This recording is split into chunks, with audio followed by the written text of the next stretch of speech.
Hello students, and once again welcome back to your online class. Today we are going to begin with a new story, and the name of the story is Iswaran the Storyteller, which is chapter 3rd of your supplementary reader book named Moments. Iswaran the Storyteller is written by the author R.K. Lakshman. Now come to the pink colored mark lines. One night Mahindra woke up from his sleep and saw a dark cloudy form. He broke out into a cold sweat. Was it a ghost? एक रात महेंद्र एकदम से अचानक से अपनी नींद से उठ गया एंड उसने क्या देखा? अपने पास में उसने एक डार्क कलर्ड शैडो देखा एंड उसको देखकर वो अपनी नींद से उठ गया और उसको ठंडे पसीने आने लगे. तो जो उसने देखा फिगर, क्या वो एक घोस्ट था? Let's come to the story. Who was the ghost? Was it a ghost और not? See the image. This image is of Iswaran, who is the storyteller. Now let's come to the first paragraph. The story was narrated to Ganesh by a young man Mahindra by name. Mahendra खुद भी एक story teller था और वो एक person जिसका नाम था गणेश, जो कि एक यंग मैन था, उसको स्टोरी नरेट कर रहा था. He was a junior supervisor in a firm. Mahendra कौन था? एक स्मॉल सुपरवाइज़र, एक एडवाइज़र एक फर्म में, एक स्मॉल से बिजनेस में, which offered on hire supervisors at various types of construction sites. और वो जो स्मॉल फर्म थी, एक स्मॉल कंपनी, वो सुपरवाइजर्स को हायर करती थी, उनको जॉब पर रखती थी. और वो सुपरवाइजर्स कहाँ काम करते थे? कंस्ट्रक्शन साइट्स पर. फिर वो कंस्ट्रक्शन साइट्स कोई भी हो, चाहे तो वो फैक्ट्री वर्क हो या ब्रिजेस को बनाने का वर्क हो या डैम्स क्रिएशन हो and so on. So like that Mahendra was also a supervisor in that firm, जिसको हायर किया गया था या जॉब पर रखा गया था by his firm authority. Mahendra job was to keep an eye on the activities at the work site. तो यहाँ पर महेंद्र का काम क्या था? जो भी न्यूली अपॉइंटेड सुपरवाइज़र्स होते थे या फिर कोई भी एम्प्लॉयड वर्कर्स होते थे, वो उनके ऊपर एक अप टू डेट अपनी आइज़ रखता था. मीन्स उनको ऑब्जर्व करता था whether they are doing their work properly और not. So all the activities were noted down directly और indirectly by Mahendra. He had to keep moving from place to place every now and then as ordered by his head office, from a coal mining area to a railway bridge construction site. तो इसलिए महेंद्र का काम एक जगह रुक कर बैठने का नहीं था. वो हर जगह मूव करता रहता था. सारे के सारे जितने भी अपॉइंटेड कंस्ट्रक्शन मेंबर्स थे या जो भी एम्प्लॉयड वर्कर्स थे, उनके काम को देखता रहता था. उनका एक नोटिफिकेशन बनाता था कौन किस तरीके से काम कर रहा है या कौन काम नहीं कर रहा है. That's why he always move from one place to another all the time. And ये ऑर्डर उसको किसने दिया था? The head office. तो जो उनके मेन बॉस थे, जो उनकी सुपरवाइजिंग अथॉरिटीज़ थी, उनकी तरफ से महेंद्र को ये ऑर्डर मिला था. तो उनका काम एक जगह रुकने का नहीं था. वो कभी कोल माइनिंग एरियाज़ में जाते थे तो कभी रेलवे ब्रिज के कंस्ट्रक्शन साइट पर. एंड हर बार उनका काम क्या रहता था? To observe the working of the people whether they are working properly और not. From there after a few months to a chemical plant which was coming up somewhere. And उसके बाद जाकर उनकी शिफ्टिंग कहाँ हुई?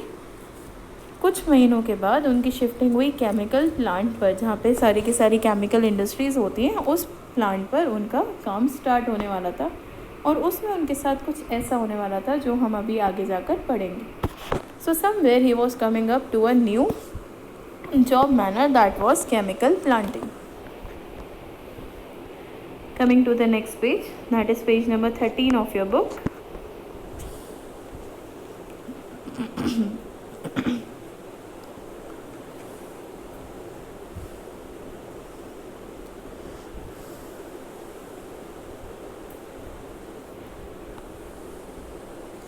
He was a bachelor.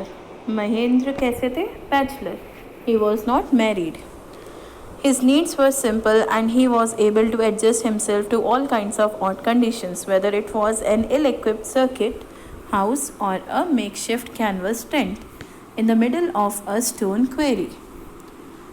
वो person कैसा था? एक तो वो बैचलर था, तो कोई रिस्पॉन्सिबिलिटीज़ नहीं थी उनके ऊपर जिनको उनको फुलफ़िल करना है on time.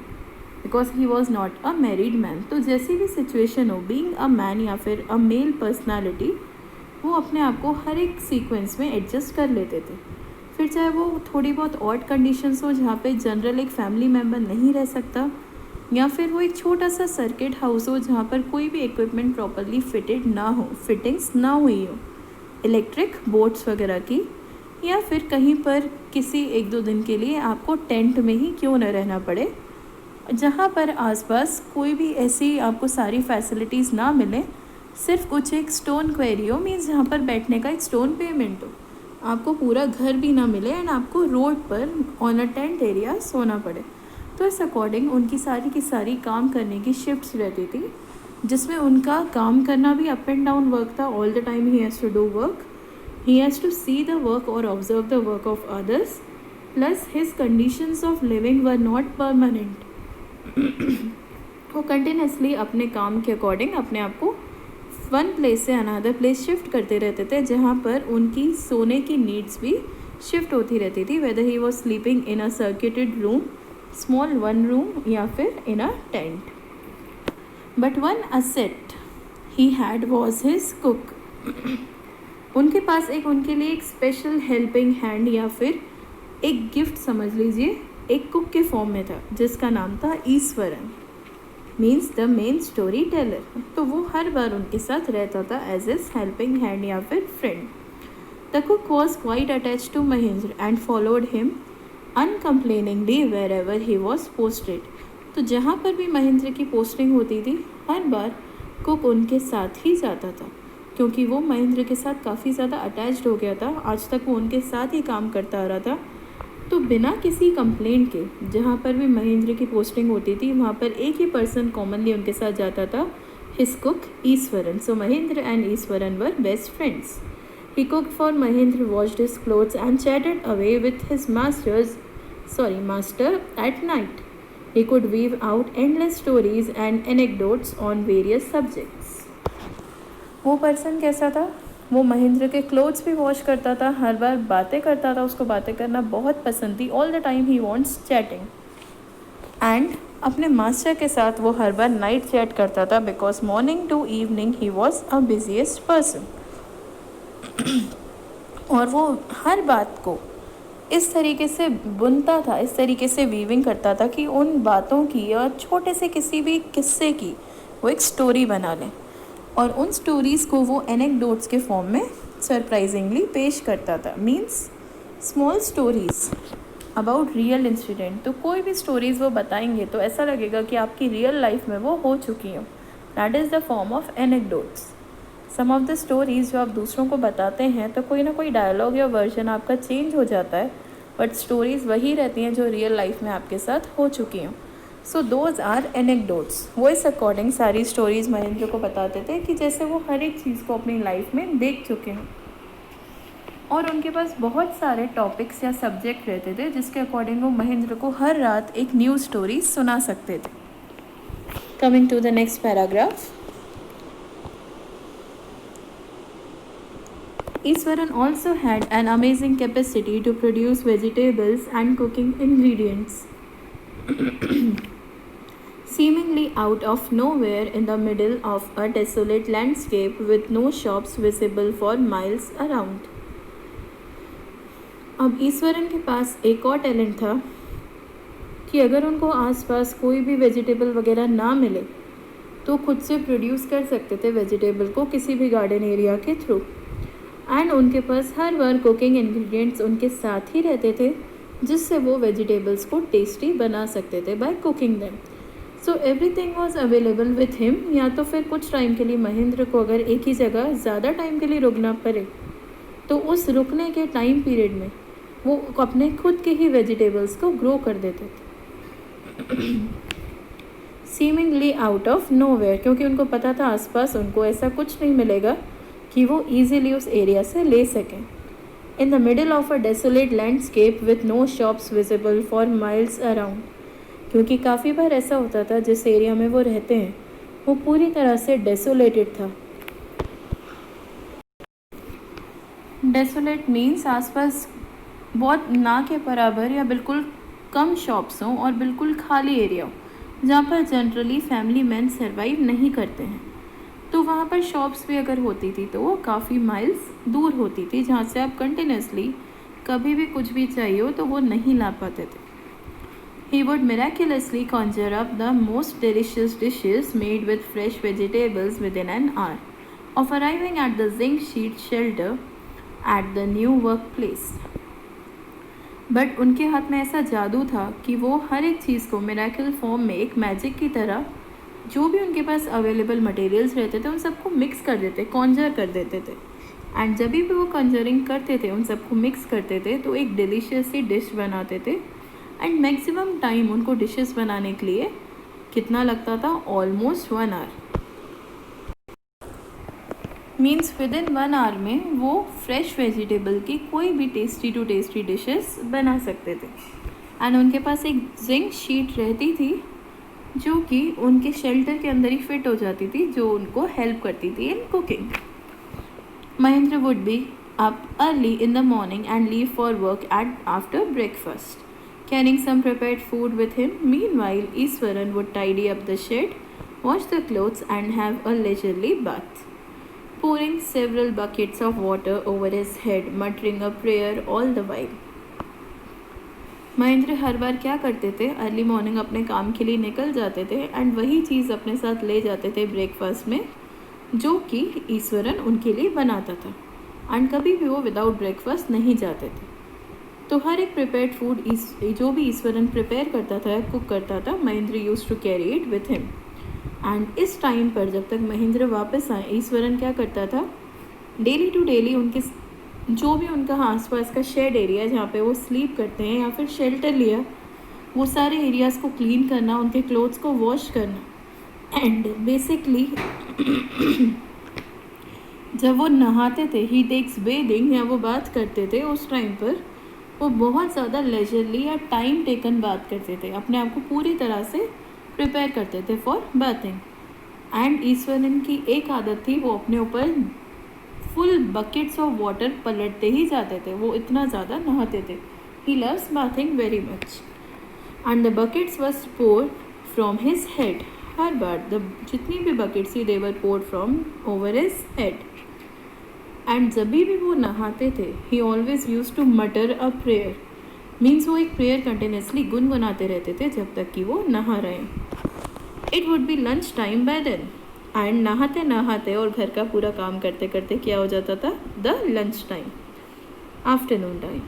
After eating he would read for a while before dozing off. The book was usually some popular Tamil thriller running to hundreds of pages. Its imaginative descriptions and narrative flourishes would hold Iswaran in thrall. अब यहाँ पर ईश्वरन का main purpose क्या था? Reading books. Lunch time पर वो हर बार book read करते थे एंड तब तक रीड करते थे जब तक उनको नींद ना आने लगे। Means he never use to dozing off before reading a book. हर बार वो बुक रीड करते थे तभी उन्हें नींद जैसा फील होता था। एंड बुक जो वो रीड करते थे वो किस लैंग्वेज में थी? The Tamil language. And almost Tamil thriller से उसमें किस तरीके से तमिलियन पीपल थ्रिलिंग वर्क या एक्साइटेड या फाइटिंग वर्क्स करते हैं। और हर बार उनकी जो बुक्स रहती थी वो एक टाइम पर ऑलमोस्ट 100 पेजेस को रन कर सकते थे रीड करने के लिए। He was use to for reading. और उसके थ्रू वो हर एक इमेजिनेटिव डिस्क्रिप्शन जो भी उसमें दिया रहता था और जिस तरीके से नरेशन दिया रहता था, ईश्वरन को उन सब में इतना इंटरेस्ट आता था कि वो उसमें खो जाते थे। ही वॉज ऑलवेज इन अ थ्रॉल कि आगे क्या होगा। That's why in that excitement और दैट थ्रॉल वो almost 100 pages at a time read कर सकते थे। He was a bookworm in reading the stories that are based on Tamil thrillers. Coming to the next paragraph. His own descriptions were greatly influenced by the Tamil authors that he read. When he was narrating even the smallest of incidents, he would try to work in suspense and a surprise ending into the account.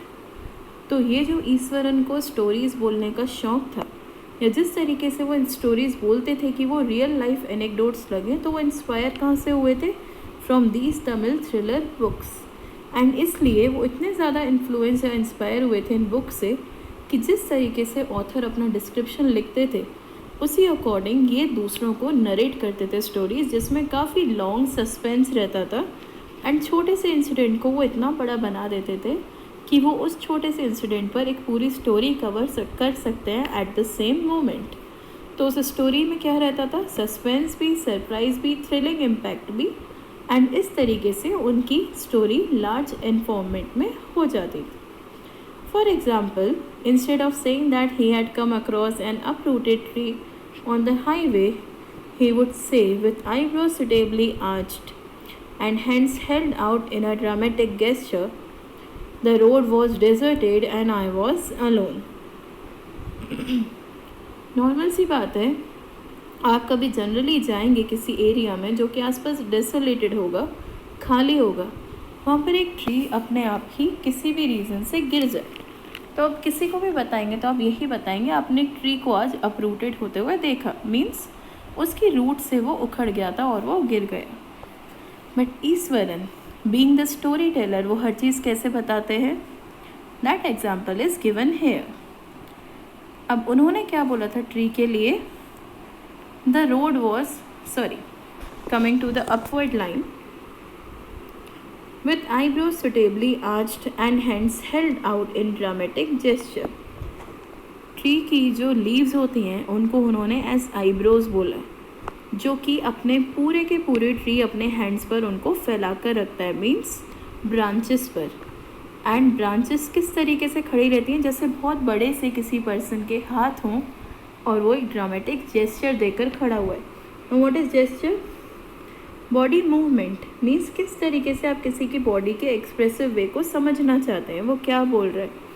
And तब जाकर इस time पर ईश्वरन ने बोला that he was somewhere scared, वो डर गए थे ट्री के इस रूप को देखकर, because the road was deserted and I was alone.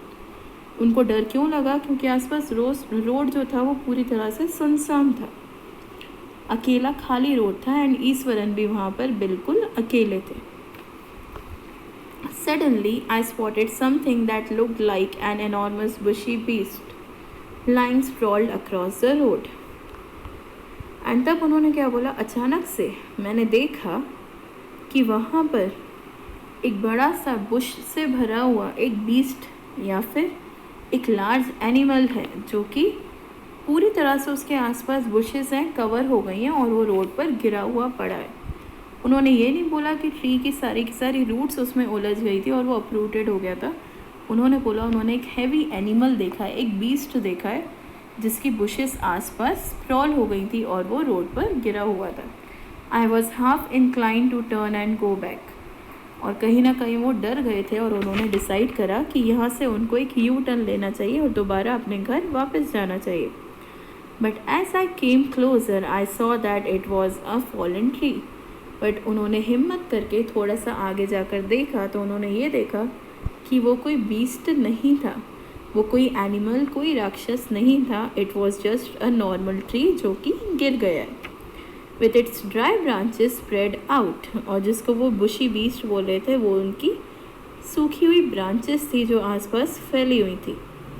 Mahendra would stretch himself back in his canvas chair and listen to Iswaran's tales uncritically. और महेंद्र वो इतने बड़े फ़ैन थे ईश्वरन की स्टोरी के कि जब भी वो ईश्वरन अपनी स्टोरी बोलना स्टार्ट करते थे तो महेंद्र अपनी एक हेल्पिंग आर्म चेयर पर आराम से बैकवर्ड साइड पर स्ट्रेच होकर लेट जाते थे, ताकि जब तक महेंद्र उस स्टोरी को बोलें, ईश्वरन उस स्टोरी को डिक्टेट करें या महेंद्र को समझाएं, तब तक महेंद्र आराम से ईश्वरन की सारी बातें सुने, बिकॉज वो उनकी टेल्स के या स्टोरी के बहुत बड़े फ़ैन थे।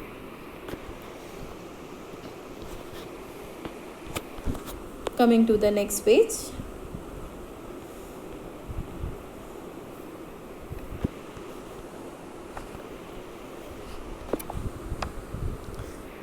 The place I come from is famous for timber, Easwaran would begin. There is a richly wooded forest all around.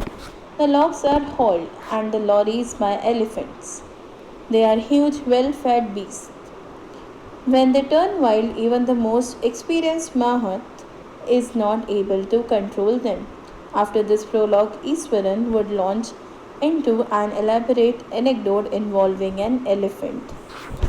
अब ये स्टोरी वही कंटिन्यूड है जो ईश्वरन ने बताना स्टार्ट करी थी। जिस प्लेस पर वो थे जहाँ पर ट्री गिरा था, वो प्लेस किस चीज़ के लिए फेमस थी? For timber, for would. फिर ईश्वरन ने आगे स्टार्ट करा कि वो बहुत ज़्यादा रिचली वुडेड फॉरेस्ट है, हर जगह हद से ज़्यादा ट्रीज़ हैं, तो वहाँ पर टिम्बर भी बहुत ज़्यादा होगा। एंड जो ट्रीज़ इस तरीके से सूख कर गिर जाते हैं, उनके सारे के सारे हैवी लॉग्स को काट दिया जाता है। एंड वो लॉग्स जिस लॉरी में भरे जाते हैं, जिस लोडिंग ट्रक में या व्हीकल में भरे जाते हैं, वो व्हीकल कौन यूज़ करता है? मीन्स अपने ऊपर कैरी करता है द एलिफेंट्स। देन ईश्वरन ने वो सारा इंसिडेंट छोड़कर अब वो एलिफेंट्स के ऊपर फोकस कर रहे थे। उन्होंने एलिफेंट्स के लिए क्या बोला? वो काफ़ी ज़्यादा स्ट्रॉन्ग और ह्यूज डेवलप्ड बीस्ट होते हैं या एनिमल्स होते हैं, जिनको हर एक जगह की बहुत ज़्यादा नॉलेज होती है एंड वो ईज़िली वाइल्ड टर्न आउट हो सकते हैं। और जो एक्सपीरियंस माहौत है, जो एलिफेंट को कंट्रोल करता है, काफ़ी बार वो उसके हाथ में भी नहीं आते। तो एलिफेंट बहुत ज़्यादा समझदार होने के साथ इतने ज़्यादा ह्यूज बीस्ट हैं कि उनको गुस्सा भी बहुत ईजिली आ जाता है कि एक माहौत भी उनको कंट्रोल में ना ला पाए। And after this prologue, now what is prologue? The beginning of the story, जिसके आगे आप कुछ और ज़्यादा एक्साइटेड बताना चाहते हैं। ईश्वरन ने अब जाके डिसाइड कर लिया कि वो अपनी एक स्टोरी को लॉन्च करेंगे और इतने ज़्यादा डिटेल्ड या एलैबोरेटेड फॉर्म में उसको लॉन्च करेंगे। और उस स्टोरी का मेन कैरेक्टर क्या होगा? The elephant. एंड उसी पर ही वो एक एनेक्डोट बताएंगे, मीन्स द ट्रू स्टोरी जो उनके साथ हो चुकी है उनकी लाइफ में। Coming to the next paragraph. One day, a tusker escaped from the timber yard and began to roam about, stamping on bushes, tearing up the wild creepers, and breaking branches at will. You know, sir, how an elephant behaves when it goes mad. Iswaran would get so caught up in the excitement of his own story that he would get up from the floor and jump about, stamping his feet in emulation of the mad elephant. अब ईश्वरन ने start किया अपना anecdote. उन्होंने बोला, एक दिन एक Tuskers कौन होते हैं? जो एलिफेंट के वाइट एवरी टीथ का एक तरीके से एक सेलिंग प्रोसीजर करते हैं, मीन्स उनके वाइट टीथ को बेचते हैं वो एलिफेंट्स को किल कर या उनको हंट कर। तो उस एवरी के बेचने वाले पर्सन को हम टस्कर बोलते हैं। तो उन्होंने बोला, एक दिन एक टस्कर इस बड़े से टिम्बर यार्ड से, जहाँ से अभी अभी ईश्वरन आए थे, जहाँ एक ट्री गिर चुका था, वहाँ पर एक टस्कर आया एंड कहीं ना कहीं वो उसी टिम्बर यार्ड में एस्केप हो गया, कहीं खो गया। मतलब वो इतना बड़ा टिम्बर यार्ड है कि वहाँ पर टस्कर एस्केप हो गया और पूरे टिम्बर यार्ड को उसने बहुत अच्छे से देखा। वो आसपास घूमने लगा, रोम करने लगा, एक बुश से दूसरे बुश तक वो स्टैम्प करने लगा, चलने लगा। और जो भी क्रीपर्स उसको अच्छे नहीं लगते थे, वो उनको अपने विल के अकॉर्डिंग, अपनी इच्छा के अकॉर्डिंग तोड़कर गिरा देते थे। और इस अकॉर्डिंग कंटिन्यूसली वो जो पर्सन था, द टस्कर, वो यहाँ से वहाँ पागलों जैसे पूरे के पूरे एरिया में घूम रहा था। And then Iswaran continued with the elephant कि सर आपको पता ही है कि एलिफेंट कैसा बिहेव करते हैं जब वो मैड हो जाते हैं, कि वो किसी के कंट्रोल में नहीं आते हैं। और ये चीज़ें ईश्वरन ने खुद से एक्साइटमेंट में स्टोरी बताते बताते अपने मास्टर को, महेंद्र को कर दिखाई। वो एक जगह से दूसरी जगह फ्लोर पर जंप करने लगे, सारे के सारे जो स्टैम्प थे, उनके फीट के डायरेक्शन थे, उनको एनलार्ज करने लगे। और इस तरीके से उन्होंने पूरी तरह से स्टोरी में अपने आप को इन्वॉल्व कर एलिफेंट के मैडनेस के बारे में सब कुछ एम्यूलेट करा, उसको हम सबके सामने इमिटेट करके दिखाया, मीन्स अपने मास्टर के सामने, कि आखिर किस तरीके से एलिफेंट रिएक्ट करते हैं जब वो मैड हो जाते हैं। Coming to the next paragraph.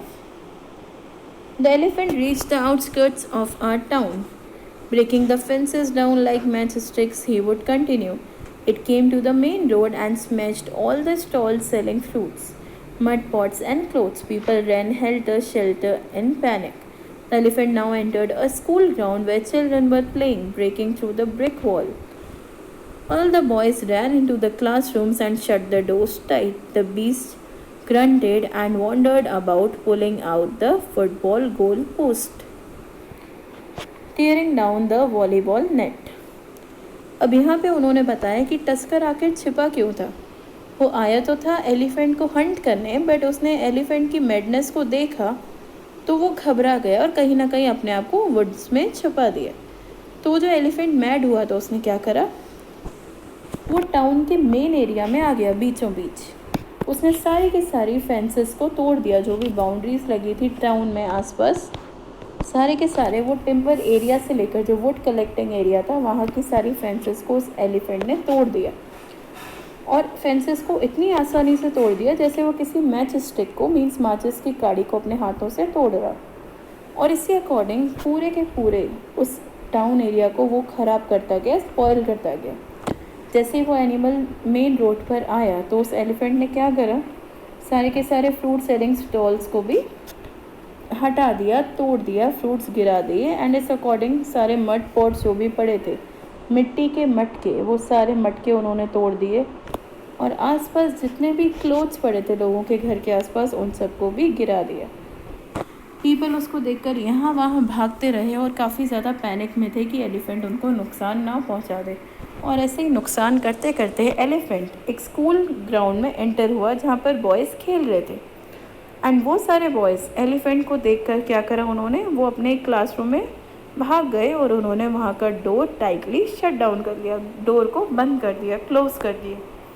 And तब तक एलिफेंट वहाँ की ब्रिक वॉल्स को तोड़कर, जो पक्की दीवारें होती हैं उनको तोड़कर स्कूल में एंटर हो चुका था।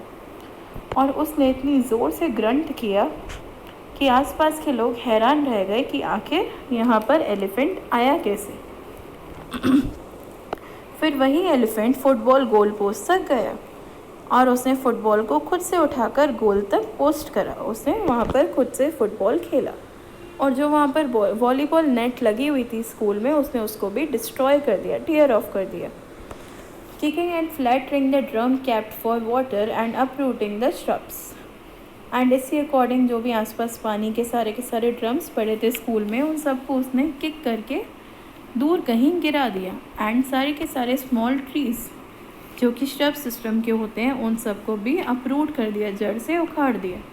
Meanwhile, all the teachers had climbed up to the terrace of the school building. From there, they helplessly watched the depredations of the elephant. And तब तक जाकर सारी टीचर्स जो थी वो सीधा स्कूल की टेरेस पर पहुंच गई और इस एनिमल ने, एलिफेंट ने कितना नुकसान किया, वो वहाँ से सारे के सारे वो सारे डिस्ट्रक्शंस या सारे के सारे डेप्रिडेशंस को फॉलो करी थी, वॉच करी थी कि आखिर ये एलिफेंट शांत कब होगा। There was not a soul below on the ground.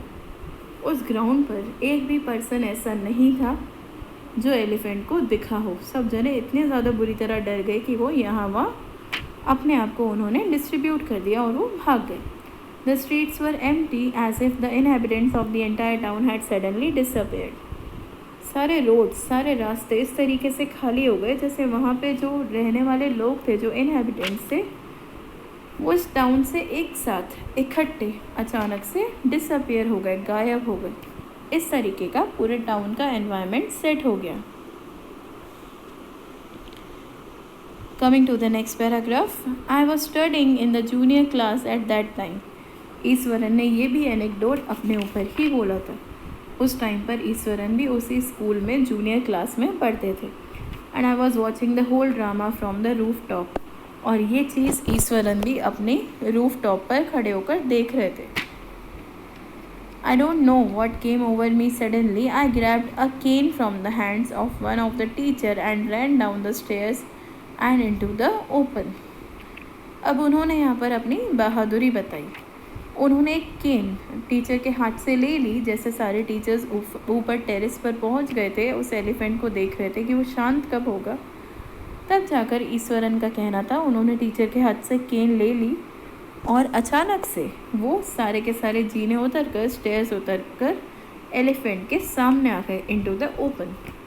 The elephant grunted and menacingly swung a branch of a tree which it held in its trunk.